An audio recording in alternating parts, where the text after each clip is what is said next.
అన్న నమస్తే, మీ పేరు? నా పేరు సాంబశివరావు. ఏం చేస్తారన్న? నేను ఎలక్ట్రీషియన్ అండి. ఏంటి 2 సంవత్సరాలు అవుతుంది మరి పరిపాలన ఎలా ఉంది? అసలు చంద్రబాబు పనితీరు కానీ, ఇటు లోకేష్ గారి పనితీరు కానీ, ప్రజలు అసలు ఏమనుకుంటున్నారు చంద్రబాబు పాలన గురించి? చంద్రబాబు నాయుడు గారి పాలన ఎప్పుడు బాగానే ఉంటుందండి. ఆయన ముందు చూపుతో పరిపాలన చేస్తాడు. లోకేష్ గారు కూడా అలాగే మనకి చెప్పనివి కూడా చేసి చూపిస్తున్నారండి చంద్రబాబు నాయుడు గారు. ఆ విషయంలో డోకా లేదు. అంటే ఒక పక్కన ప్రజల్ని ఏ విధంగా మోసం చేయాలో చంద్రబాబు పాలన చూసి నేర్చుకోవచ్చు. ఇచ్చిన హామీలు మొత్తం అరపెక్కిచ్చేసి చంద్రబాబు జలసాలు చేస్తున్నారని చెప్పి మాట్లాడుతున్నారు. మరి వైసీపీ వాళ్ళు అలాగే మాట్లాడతారండి. ఎందుకంటే వాళ్ళకి చేసిన అభివృద్ధి కనపడదు. ఎంతసేపు కూడా వీళ్ళని గద్దె దించి వాళ్ళు గద్దెని ఎలా ఎక్కాలని చెప్పి ఆలోచిస్తారు. కానీ అభివృద్ధి ఎందుకు లేదండి? బోల్డ్ అంత అభివృద్ధి ఉంది. చాలా చేశారు. రోడ్లనే కానీ, ఇల్లులు కానీ, పింఛన్లు కానీ, ఫ్రీ బస్సు కానీ, అన్ని రకాలుగా. ఇప్పుడు తల్లికి వందనం అని చెప్పి 22వ తారీఖు నిధులు వేస్తున్నారు. అట్లాగే ఇప్పుడు డ్వాక్రా మహిళలకి, పారిశుద్ధ్య కార్మికులకు కూడా తల్లికి వందనం వర్తింపు చేసే చంద్రబాబు నాయుడు గారు. ఇంకా అంతకంటే ఏం కావాలండి? ఏం కనపడట్లేదు. P4 పథకాలని అన్ని రకాలుగా అభివృద్ధి అయితే ఉందండి. ఇదైతే అవాస్తవం మాట్లాడుతున్నారు వీళ్ళు. ఎలక్ట్రీషియన్ అంటా ఉన్నారు.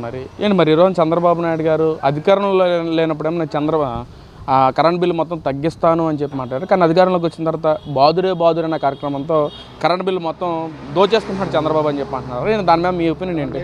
ఇప్పుడు మొన్నదాకా ఎండాకాలం కరెంట్ బిల్లులు ఎక్కువే వస్తాయి. అలాగే ఇప్పుడు ఎలినోవా ప్రభావంతో కూడా ఇప్పుడు మనకి ఇంకా వర్షాలు లేవు కాబట్టి ఎవరికాళ్ళు ఏసీలు వాడుతున్నప్పుడు కరెంట్ బిల్ రాకుండా ఎట్లా ఉంటుందండి? దాన్ని ఎట్లా తగ్గిస్తారు? ఆయన మనం వాడుకున్నది మనం కట్టాలి, అంతేనండి. గతంలో ఇప్పుడు మన జగన్మోహన్ రెడ్డి గారి ప్రభుత్వంలో కరెంట్ బిల్లే కాక అడిషనల్ ఛార్జెస్ అని ఇవన్నీ వేశారు.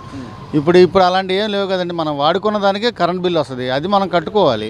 ఇంకా లేదు అంటే అందుకోసమే కదా సోలార్ కూడా ప్రవేశపెట్టారు. ప్రతి ఇంటికి సోలార్ పెట్టుకుంటే ఇంకా మీకు కరెంట్ బిల్ తగ్గుద్దని చెప్పి చాలామంది పెట్టుకొని చూపించిన వాళ్ళు కూడా ఉన్నారండి. కరెంట్ బిల్ తగ్గిందని, సోలార్ పెట్టుకున్న కరెంట్ బిల్ కూడా తగ్గింది. దాని గురించి అయితే ఇబ్బంది ఏం లేదండి. బాగానే ఏదైతే 2 సంవత్సరాల కాలంలో చంద్రబాబు పాలన మీద ప్రజలందరూ తీవ్ర అసంతృప్తితో ఉన్నారు, తీవ్ర వ్యతిరేకతతో కూడా ఉన్నారు. ఎప్పుడు ఎలక్షన్స్ వస్తాయా, చంద్రబాబు దింపేసి జగన్మోహన్ రెడ్డి గెలిపించుకోమని చెప్పి ప్రజలు అనుకుంటున్నారంట. నిజమేనా? అది లేదండి, అది పక్కా అబద్ధం అండి. ఎందుకంటే చంద్రబాబు నాయుడు గారు ఇంకా ఎన్నాళ్ళు ఉంటే మనకు అన్నాళ్ళు అభివృద్ధి జరిగింది. రాబోయే తరాలకు కూడా మంచిగా ఉంటుంది. ఏంటంటే ఈయన ఎదురు చూస్తున్నాడండి ఎప్పుడు ఎన్నికలు వస్తాయా. ఎక్కడికి వెళ్ళినా సరే ఏమంటున్నాడండి? కళ్ళు మూసుకుంటే 3 ఏళ్ళు అయిపోతాయి, మన ప్రభుత్వం వస్తుంది అని చెప్పుకుంటూ వస్తున్నాడు. అసలు ఆయన గెలిస్తే కదా ఆయన ప్రభుత్వం రావడానికి. పగటగల్లు మానుకొని చేసే అభివృద్ధికి ఇంకా కాస్త కొత్త సహకరిస్తే బాగుంటుందండి. వాళ్ళ మీద చేసేదానికి మళ్ళీ ఎలిగేషన్స్ పెట్టి జనాల్లోకి వెళ్ళి జనాలను రెచ్చగొట్టి ఏంటి అలాంటి మట్టికి ఆయన చేయడం మానుకుంటే చాలా మంచిది అన్న. ఇక్కడ ఏదైతే సిదిలి అప్పలరాజు కేసు గురించి మాట్లాడుతున్నాం, మరి ఈ రోజున జగన్మోహన్ రెడ్డి గారు కూడా దాన్ని సమర్థిస్తూ చిన్నపిల్లడు చేసినంత తప్పేంటి, కుటుంబ ప్రభుత్వం కావాలని కక్ష సాధింపులు చేపడతా ఉంది. అసలు అతను యాక్సిడెంట్ అనేది కర్మ సిద్ధాంతం వల్ల జరిగింది, కానీ ఈ విధంగా ఎందుకు కుటుంబ ప్రభుత్వం ఎలా వ్యవహరిస్తుందని చెప్పి మాట్లాడుతున్నారు. ఏమంటే యాక్సిడెంట్ అనేది మన అన్ఎక్స్పెక్టెడ్గా జరిగేదాన్ని యాక్సిడెంట్ అంటారు. ఇతను చాలా ర్యాష్ డ్రైవింగ్ చేస్తూ ఎదుటి మనిషి ఒక గొర్రెలు కాసే వ్యక్తిని ఢీకొట్టి, పైగా వాళ్ళ దగ్గర ఇంత కూడా పశ్చాత్తాపం లేకుండా ప్రవర్తించి అలాంటి మనిషిని వెనకేసుకొస్తున్నాడు జగన్మోహన్ రెడ్డి. తప్పేనండి ఎవరు చేసినా సరే. ఇప్పుడు తప్పు చేస్తే దానికి మనం వెళ్ళి వాళ్ళ దగ్గర పశ్చాత్తాపడే ఇది ఉంది, వీళ్ళ దగ్గర అది లేదండి. లేకపోగా ఒక నాయకుడు అయి ఉండే వాళ్ళ నాయకుడు కూడా అలాగే మాట్లాడడం అనేది చాలా రాంగ్ అండి. పైగా వాళ్ళ ఇంట్లో అమ్మాయిని 1 లక్ష రూపాయలు మీకు ఇస్తాం కానీ ఇంట్లో పని కూడా చేయమని చెప్పి అన్నారు. అది ఎంతవరకు కరెక్ట్ సార్? అది చాలా రాంగ్ అండి. అది ఇప్పుడు మనం ఏదైనా తప్పు జరిగితే వెళ్ళి అవతల వాళ్ళ కాళ్ళలో గడ్డలో పట్టుకొని తప్పు అయిపోయిందని చెప్పి వాళ్ళకి కావాల్సిన సహాయం చేస్తే మానవతా దృక్పథంతో బాగుంటుంది. అలా చేయకుండా ఇంకా గుద్దిన వాడిని వెనకేసుకొస్తున్నాడు చూసారా, అది చాలా రాంగ్ అండి.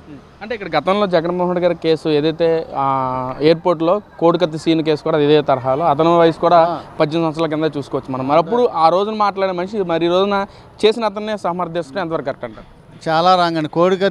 కోడికత్తి సీను కూడా మరి చిన్నపిల్లవాడే కదండి. మరి అతను జగన్మోహన్ రెడ్డి మీద దాడి చేశాడని కక్ష సాధింపు చర్య చేసి 5 ఏళ్ళు అతని జీవితం నాశనం చేసి జైల్లో పెట్టి అతని చదువుకి అన్ని రకాలుగా ఆటంకాలు కలిగించాడు. మరి అప్పుడు అతను చిన్నపిల్లవాడు అయినప్పుడు, మరి ఇప్పుడు ఇతను చిన్నపిల్లవాడు అని అంటున్నాడు. మరి అప్పుడు అతను కూడా చిన్నపిల్లవాడేగా. మరి అతను ఎందుకు వదిలేలా? అతని మీద ఎందుకు కక్ష సాధింపు చర్యలు చేశారు? దానికి ఆయన సమాధానం చెప్పాలండి. అంటే ఇక్కడన్నా ఏదైతే జగన్మోహన్ రెడ్డి గారు మాట్లాడుతూ ఉన్నారో, అన్యాయంగా కేసులు పెడతా ఉన్నారు, ఇదే కేసు మీద తరహాలో చూసుకున్నట్లే ఎవరైతే ఆ సిదిల్ అప్పలరాజు కొడుకు వాళ్ళ ఫ్రెండ్ మీద ఫస్ట్ కేసు పెట్టారు, తర్వాత సీసీ కెమెరా ఆధారంగా తప్పించడానికి సీసీ కెమెరా ఆధారంగా ఎవరైతే ఇచ్చేసారో అతని మీద కేసు బుకాయించడం ఎంతవరకు ఎలా చూడొచ్చు అంటారు? ఏమంటే తప్పు చేసినోడు ఎప్పుడైనా చట్టాన్ని చేతికి దొరుకుతాడండి. ఇవాళ కాకపోతే రేపైనా దొరుకుతాడు. ఇప్పుడు సిదిరి అప్పలరాజు కొడుకుని కాకుండా అతని ఫ్రెండ్ని టార్గెట్ చేద్దామని చూశారు. సీసీ కెమెరాలో అన్నీ రికార్డ్ అవ్వడం వల్ల పట్టించారు. తప్పు చేసిన వాడికి ఎప్పుడైనా కర్మఫలం అనుభవించాలి, శిక్ష పడాల్సిందే, అంతేనండి. Thank you. మరి ఎలా ఉంటుందండి 2029లో ఎలక్షన్స్ ఎవరో గెలుస్తారనుకోవచ్చు? 2029లో మళ్ళీ మనం కూటమి ప్రభుత్వం అధికారంలోకి వచ్చింది. మన అభివృద్ధి ఇంకా బాగా జరుగుద్ది. అమరావతిని నిర్మించుకుంటాం, పోలవరం అన్నీ బాగా చేస్తున్నారు బాబు గారు, లోకేష్ గారు, పవన్ కళ్యాణ్ గారు. ఇందులో ఎటువంటి డౌటు లేదు.